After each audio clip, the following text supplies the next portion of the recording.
This story is titled Fiancé Took a Break, Vanished for Weeks, Met Her Ex, Now Wants to Resume Our Wedding Plans.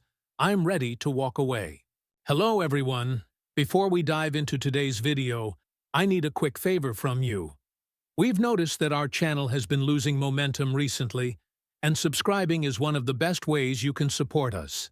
It's fast, free, and helps us keep delivering great content.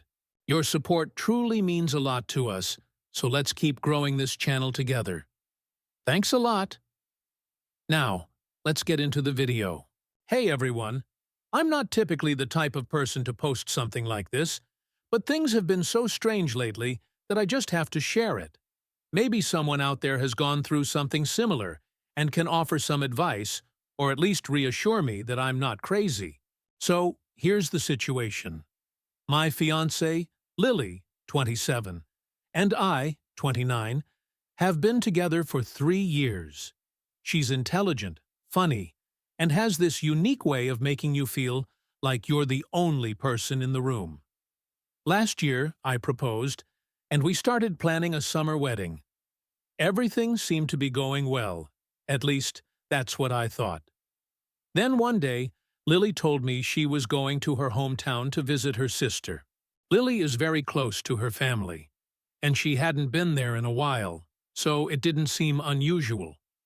She packed a bag, kissed me goodbye, and said she'd be back in a couple of weeks. At first, I didn't think much of it. We texted now and then, and she called me the first night to let me know she arrived safely.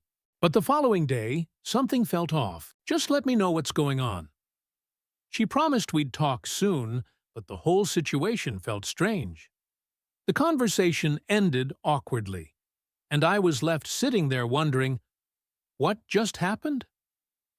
After that, communication stopped almost completely. I texted her a few times with simple things like, "Hey, how's it going?" or "Hope you're having a good day." But she never responded. I tried calling her, but she didn't pick up. She even stopped posting on social media, which was odd since she's the kind of person who usually shares everything from her morning coffee to random sunset photos. I reached out to her sister, hoping she could shed some light on what was happening.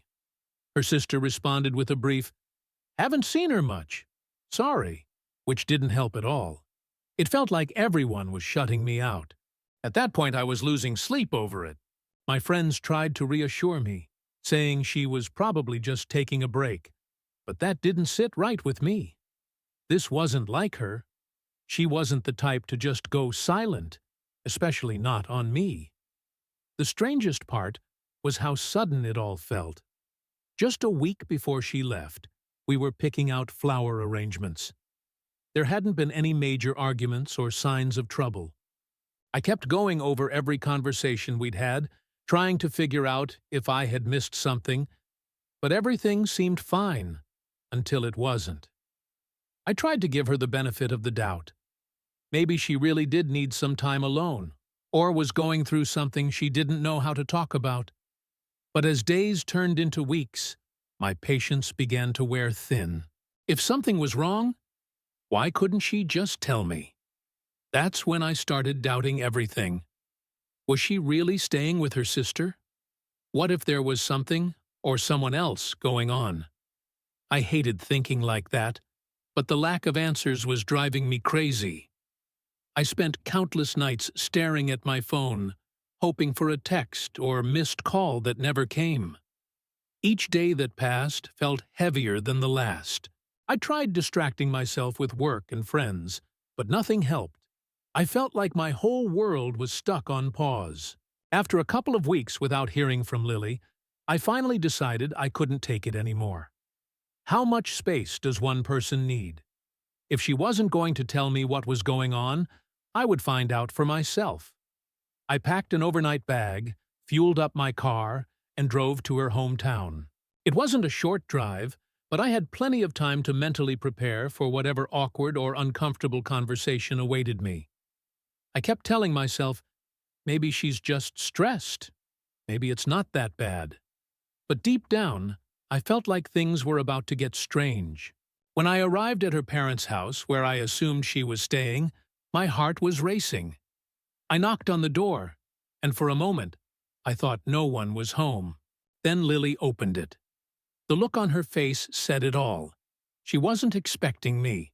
She stood there for a moment, staring at me like I was an unexpected pop quiz. Finally, she stepped aside and let me in, mumbling that she didn't think I would come. We sat in the living room, but it didn't feel right. It wasn't like the usual comfort I felt with Lily, where we could just relax on the couch and talk about anything. She started with small talk. How was your drive? Did you hit any traffic? Want something to drink? As though she was trying too hard to sound normal. I went along with it at first, answering her questions with short, clipped responses. But my patience was running out. I didn't come all this way just to talk about traffic. There was a long, awkward silence, where neither of us spoke. She seemed lost in thought, and when she finally looked up, I asked, "Lily, what's going on? Why haven't you been answering my calls or texts?" Her reaction was immediate. "I've been trying to figure some things out," she said softly, almost too quietly to hear. "Figure what out?" I asked, trying to stay calm. She hesitated and wasn't sure how to say what she needed to. The silence stretched on, and I could feel my heartbeat pounding in my ears. Then she finally spoke. "I ran into my ex when I got here." It felt like the floor had just dropped out beneath me. I stared at her, trying to process what she had just said. I managed to ask, my voice as steady as I could make it, though I felt a storm building inside me. "It wasn't planned?" She replied, "No. I saw him at the grocery store, and we ended up talking." That word, talking, hit me like a slap. It wasn't the fact that she ran into her ex. Something like that could happen to anyone. It was the way she said it, as though it was no big deal. But it clearly was, or we wouldn't be having this conversation. I leaned forward, trying to keep my composure. "Why didn't you tell me about this sooner?" I asked. Her eyes shifted to the side, avoiding mine. "I didn't want to upset you until I knew how I felt." "How you felt," she said. "We're planning a wedding, Lily." "What do you mean, how you felt?" That's when she said it. "I've been spending time with him." Her voice was barely a whisper. "I just needed to see if there were any unresolved feelings." For a moment, I couldn't even speak. My mind was reeling, trying to process her words. Unresolved feelings?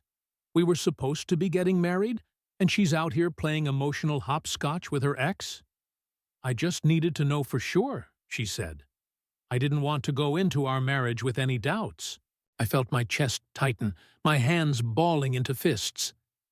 "So you've been ignoring me this whole time because of him?" I couldn't stay quiet. "Why didn't you tell me sooner? Why didn't you talk to me about this instead of shutting me out?" She started to respond, but I wasn't finished. "What does this mean for us, Lily? Are you still trying to figure it out? Because I'm not going to sit around waiting for you to decide if I'm plan A or plan B." Her face crumpled, and for a brief moment, I thought she might cry. But instead, she said, "I didn't want to hurt you. I needed time to sort through my emotions." "Do you even hear yourself?" I shot back. "Leaving me in the dark for weeks is a hell of a lot worse than being honest from the start." The conversation went in circles after that. Every time I tried to get a clear answer, she dodged it, offering vague excuses about needing clarity and not wanting to make a mistake. I could feel my energy draining with every passing second. By the end of it, I was completely done. I stood up, looked at her one last time, and said, "I need some time to think," repeating exactly what she had said to me earlier. She looked at me in surprise, but I didn't wait for a response. I grabbed my keys and walked out. The drive back home after that conversation was one of the longest and most surreal of my life. I wasn't angry, not in the yelling and breaking things kind of way, but I was hurt, really hurt. I kept replaying everything Lily had said, trying to make sense of it. Unresolved feelings? What did that even mean? Why couldn't she just talk to me, instead of shutting me out and disappearing for weeks? The next few days were a blur. I went to work, but I wasn't really there. My coworkers asked if I was okay, and I gave my usual response. Yeah, I'm fine. I was exhausted. And honestly, my friends checked in too, but I didn't have the energy to explain the whole situation. Eventually, I shared what happened with a couple of close friends, and their reactions were a mix of shock and anger. My friend Mark said, "Man, that's messed up. She should have told you the second she saw him." Jenna, on the other hand, was more blunt, saying, "If she's spending time with her ex while engaged to you, she doesn't deserve you." Hearing this from others made me realize just how bad the situation was, but it also made me feel like a fool. How did I miss the signs? Were there warning signs I overlooked? The hardest part was how blindsided I felt. We had been planning our future together, picking wedding venues, discussing where we'd live, even picking names for our future children. And now, all of that felt like a lie.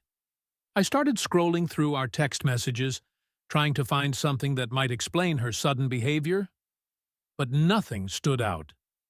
Our conversations had been normal, even happy, right until the moment she left for her hometown.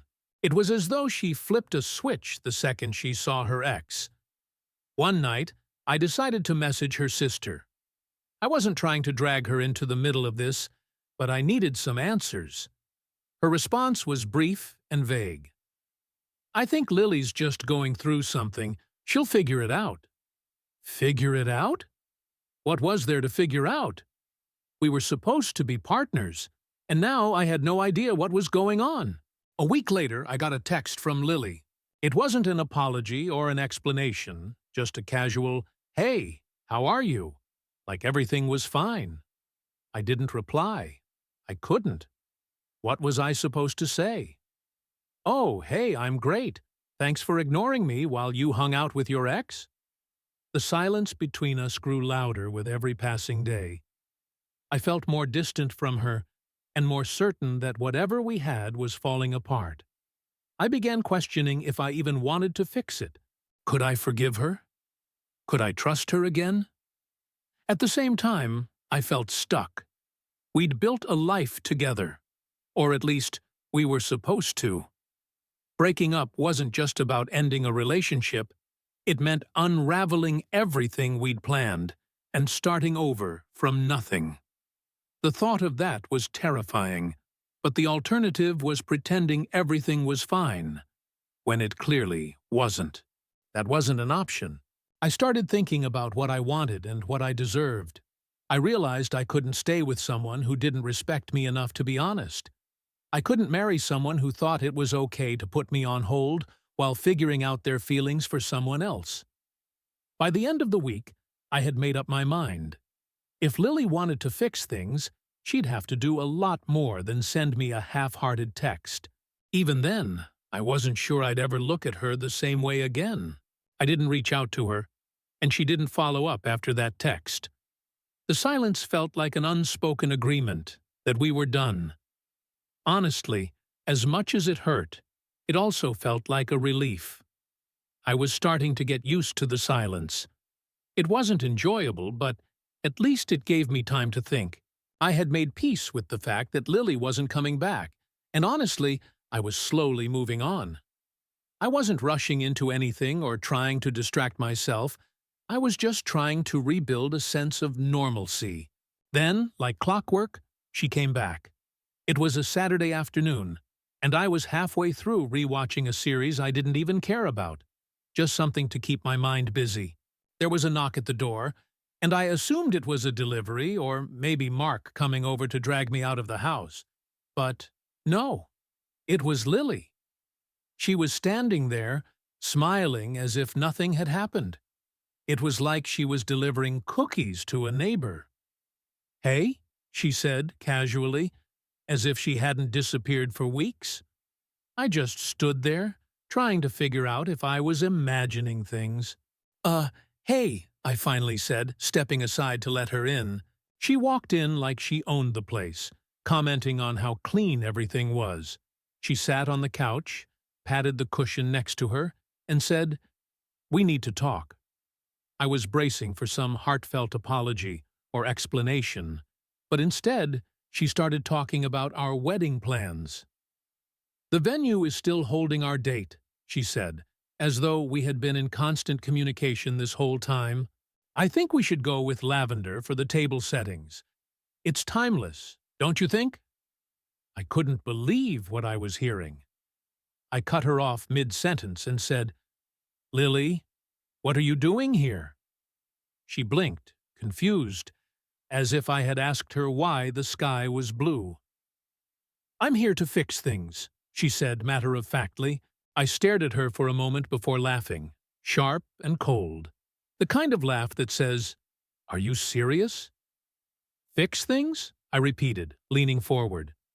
"You mean the relationship you put on hold while you figured out your feelings for your ex? That relationship?" Her face went pale for a moment. "That's over," she said. "I realized I don't have feelings for him anymore. It's you I want to be with." I stood up, pacing a little because sitting still felt impossible. "And you expect me to just believe that? To take you back like nothing happened? Do you even hear how insane that sounds?"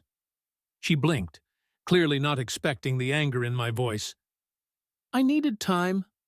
I didn't want to hurt you," she said. "You didn't want to hurt me, Lily. You ghosted me for weeks. You didn't think to tell me anything, not one thing, until I had to drive to your hometown to find out. And now you're standing here acting like it's no big deal?" "It's not like that," she shot back. "I was confused. I didn't know what I was feeling, and I didn't want to make things worse." "Make things worse?" I interrupted, throwing my hands up. "You made things worse by disappearing on me. You left me hanging, wondering what the hell was going on while you were off reconnecting with your ex. Do you even realize what that did to me?" She opened her mouth to respond, but I didn't give her the chance. "No, you don't," I said firmly. "Because if you did, you wouldn't be here right now, expecting me to just forget everything and pick up where we left off." She looked hurt, but I wasn't backing down this time. "I made a mistake," she said quietly, trying to play the victim. "I know I messed up, but I'm here now, and I want to make this right. I'll do whatever it takes." "Whatever it takes?" I repeated, laughing bitterly. "You say that like it means something. But the truth is, Lily, I don't trust you anymore. How am I supposed to believe you won't pull this again the next time you get confused or need to sort out your emotions?" She looked down at her hands, fiddling with her engagement ring. The ring. I felt a flash of anger seeing it still on her finger, like she had any right to wear it after everything. "Take it off," I said abruptly. She looked up, startled. "The ring," I said, pointing to her hand. "Take it off. You don't get to keep it, not after this." Her eyes widened, and for a moment it seemed like she might argue. But then slowly, she slid the ring off her finger and placed it on the table between us. She stood there for a moment, looking at me as if expecting me to change my mind, to say something that would make everything okay. But I didn't. I just stared back, my face set, my decision final. "Is this really it?" she asked. "Are you just done?" "Yes," I said, my voice steady. "I'm done. I'm not an option, Lily. You don't get to hit pause on me while you figure out your feelings, and then come back when it's convenient for you. That's not love. That's selfishness." Her lips trembled, like she wanted to say something, but she didn't. Instead, she turned and walked toward the door. That night, I sat on the couch, staring at the ring on the table. It felt surreal, like the last few weeks had been a twisted dream I couldn't wake up from. But as I sat there, one thing became clear. I made the right choice. I wasn't going to let myself be someone's second choice or backup plan. When things didn't work out with someone else, I deserved better, and I was finally ready to stand up for myself. Lily was gone, and honestly, I was okay with that. That's how things went down, up until now. If anything new comes up, I'll keep you guys updated. Update 1. Hey everyone, thank you so much for your comments. They mean a lot to me. I'm here to give you an update because things took an unexpected turn. So, here goes. After Lily's surprise visit, I was in this weird limbo. I wasn't ready to forgive her, but I also didn't have the energy to confront her again. It was like I was stuck in emotional quicksand, not knowing what to do. So, I did what any guy would do. I avoided the situation altogether and kept to myself. Then, out of nowhere, I got a text from Mia, one of Lily's friends. Mia and I had always been friendly, but we never really talked one-on-one. The text said something like, "Hey, just checking in. I heard about the break and wanted to see how you're holding up." At first, I wasn't sure how to respond. Was this some kind of setup? But after staring at the message for too long, I decided to reply with, "Hey, thanks for reaching out. I'm doing okay, I guess." Mia turned out to be surprisingly easy to talk to. She mentioned she'd been in a similar situation before and knew how tough it was. We texted back and forth for a while, and honestly, it was nice to have someone to vent to. She wasn't pushy or judgmental, just a good listener. A couple of days later, Mia texted me again, suggesting we meet up for coffee. I wasn't really in the mood to go out, but she was persistent. "Come on, it'll be good for you to get out of the house," she said. Before I knew it, I found myself agreeing. When we met up, it felt normal, not romantic, not flirty, just two people talking. She asked about work, hobbies, and life in general. For the first time in weeks, I felt like someone genuinely cared about me. Not about the drama, the wedding, or any of that. Just me. But then Mia said, "You know, you deserve someone who appreciates you. Someone who doesn't take you for granted." I wasn't sure how to respond, so I just said, "Yeah, I guess." The thing is, I wasn't interested in Mia in that way. She was nice, but I was still dealing with the mess Lily had left behind. I wasn't ready for anything new and didn't want to give her the wrong impression. Mia, however, didn't give up. She started texting me more, sending memes and asking if I wanted to hang out again. She wasn't overwhelming, but it was clear she was trying to make something happen. I kept my replies polite but distant, hoping she'd take the hint. Then, one evening, Mia asked if I wanted to grab dinner. I tried to politely turn her down, but she insisted, saying, "It's just dinner. Don't overthink it." So, I went. And let me tell you, it was awkward. She dressed up like it was a date, while I showed up in a hoodie and jeans. The conversation was fine, but there was this underlying tension I couldn't ignore. It felt like she was testing the waters, seeing how far she could push things. When I got home, I told myself that was it. No more one-on-one hangouts with Mia. I didn't want to lead her on or complicate things further, but somehow Lily found out.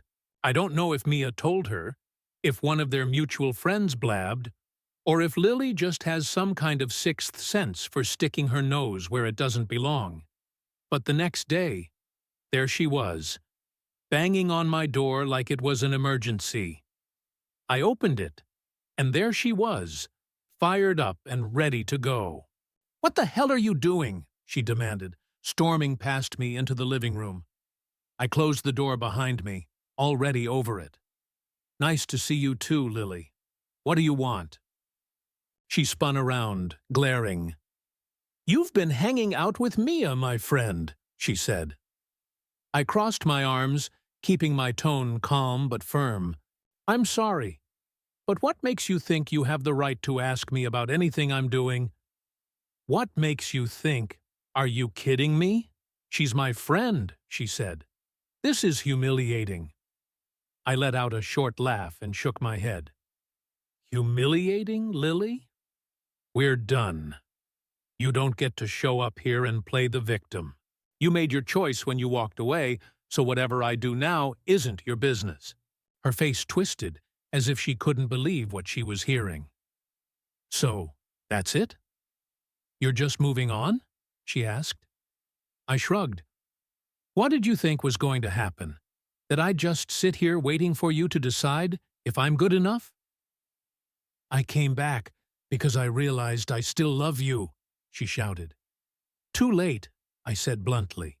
Honestly, Lily, maybe you should go back to your ex. You seem good at circling back to old options. Her face turned red instantly, her jaw tightening like she was trying to control herself. Are you serious right now? She hissed. Yeah, I'm serious, I shot back. You didn't think twice about running to him before. Why stop now? Might as well make it easier for everyone. She practically exploded. You don't get to stand there and act like you're better than me. If you think I'm just going to let this slide, you're wrong. I told her, let what slide? That I'm over it? That I'm over you? Not my problem anymore, Lily. She glared at me. You'll regret this, she said, her voice sharp enough to cut glass. Don't think I won't make you regret this. I just opened the door wide and gestured toward it. Go ahead, Lily. Make whatever threats you want. But you're not my problem anymore. She stared at me for a moment, then stormed out. I locked the door behind her, shook my head, and let out a breath. Whatever her next move was, I didn't care. I was done, and that wasn't going to change. Final update. All right, guys, I've got a final update for you to let you know how things are going. After Lily stormed out, the silence felt different this time. Not heavy, not tense, just peaceful. For the first time, I didn't feel like I had to justify myself to her or anyone else. It was over, and I was fine with it. A couple of days later, Mia texted me asking if I wanted to grab lunch. I hesitated. Mia had been a good listener when everything with Lily fell apart, but I was starting to feel like she might see this as more than it was. I didn't want to send mixed signals or complicate things, but still, I figured one lunch wouldn't hurt, especially if I used it to set things straight. When we met, the vibe was casual. We talked about random things, but there was an underlying energy that made me uncomfortable. She'd laugh a little too hard at my jokes, lean in a little too close, and give me that look like she was waiting for me to make a move. About halfway through, I decided it was time to rip the Band-Aid off.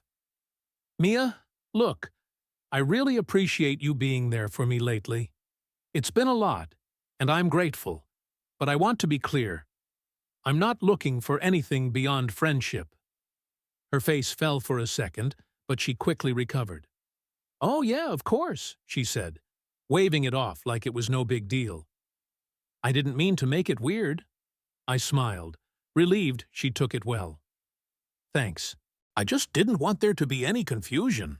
After lunch, we parted ways, and I thought that was it. But as I walked back to my car, something caught my eye. It was Lily. She was standing half a block away, leaning against a streetlight, pretending to scroll on her phone. I knew her posture anywhere. She wasn't just randomly there, she was watching. I froze for a moment, debating whether to say something, but what was the point? She'd deny it, and it would just turn into another argument.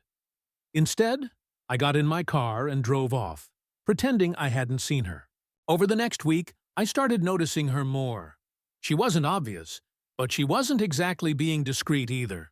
Her car would be parked down the street from my place when I got home from work. Or I'd catch glimpses of her at the grocery store, ducking into another aisle when she thought I noticed. It was bizarre. She wasn't reaching out or making a scene, just lingering, like she was waiting for me to do something. One evening, I went out to grab takeout. As I was pulling into the restaurant parking lot, I saw her car again, parked just far enough away to not seem suspicious if I didn't already know better. I didn't confront her. I just went inside, got my food, and left. But when I got home and saw her car parked down the street, I'd had enough. I didn't go to her, though. Instead, I walked straight into my house, locked the door, and pulled out my phone. I texted her, "Lily, I've noticed you around.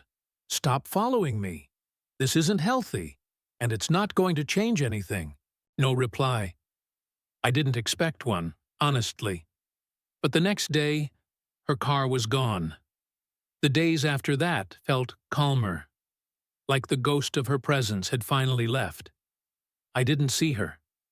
I didn't hear from her. And for once, it felt like she was truly out of my life. Mia texted me a couple more times, but I kept it friendly and distant. I wasn't about to let another situation spiral. Right now, I needed to focus on myself and put all the chaos behind me. Lily might still be out there, watching or waiting, but I wasn't going to let her control even a second more of my life. I was done, and this time, it was for good. And if there's one thing I know for sure, it's this: I deserve better.